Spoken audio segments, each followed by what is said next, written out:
Deep in the lush, unyielding forests of the Blue Mountains, a young warrior named Kyle stood at the edge of a steep cliff, his sharp eyes scanning the horizon. The rising sun painted the treetops gold, but Kyle felt the weight of shadowy uncertainty.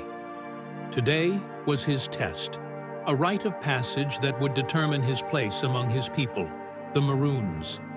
Kyle had trained tirelessly since he was a child, mastering the art of the abeng, the cow horn instrument used by his ancestors to communicate across the dense jungle.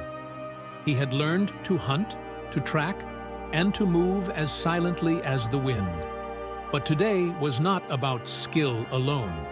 It was about heart, courage, and proving himself worthy of the ancestors' guidance.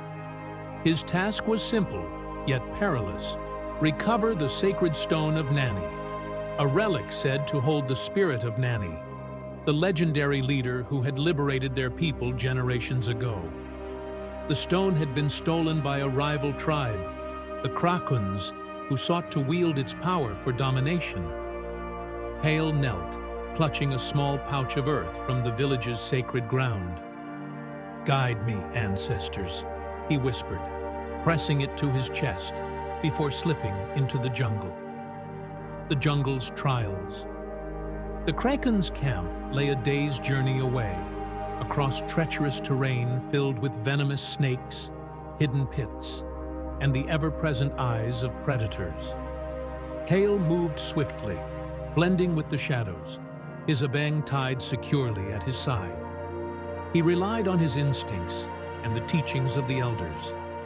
Trust the forest, and it will guide you. At dusk, he came upon a narrow river.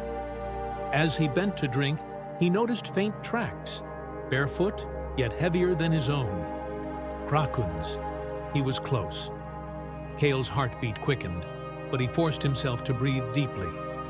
Fear was the enemy. Courage was his weapon. He followed the tracks until he heard faint laughter and the crackle of fire.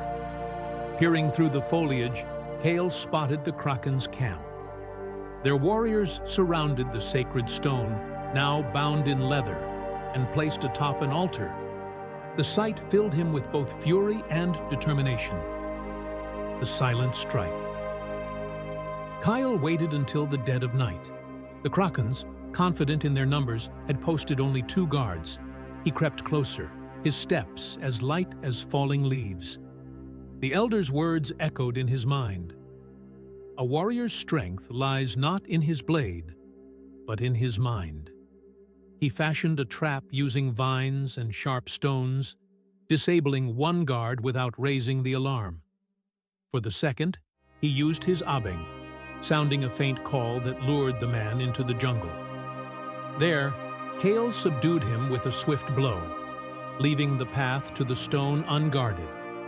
As he approached the altar, Kale felt a strange warmth radiating from the stone.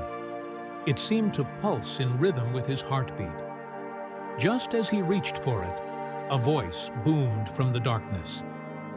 "You dare steal from the Krakens?"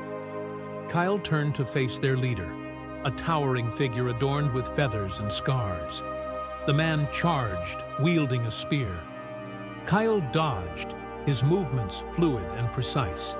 He fought with everything he had, remembering the ancestors' stories of resilience and bravery. Finally, with a well-placed strike, Kyle disarmed the leader and claimed the stone. The return. Kyle's journey back to the village was grueling, but he carried the stone with reverence. When he arrived, the elders greeted him with pride. The village erupted in celebration, their songs and drums echoing through the mountains. Under the sacred ceiba tree, Kyle placed the stone on an altar. The elders blessed him, and for the first time, he felt truly connected to the spirit of Nani and the warriors who had come before him. Kyle was no longer just a boy. He was now a protector of his people, a Maroon warrior. As the firelight flickered in his eyes, Kyle understood the true meaning of his test. It was not just about retrieving the stone. It was about proving to himself and his ancestors that he was ready to carry their legacy forward.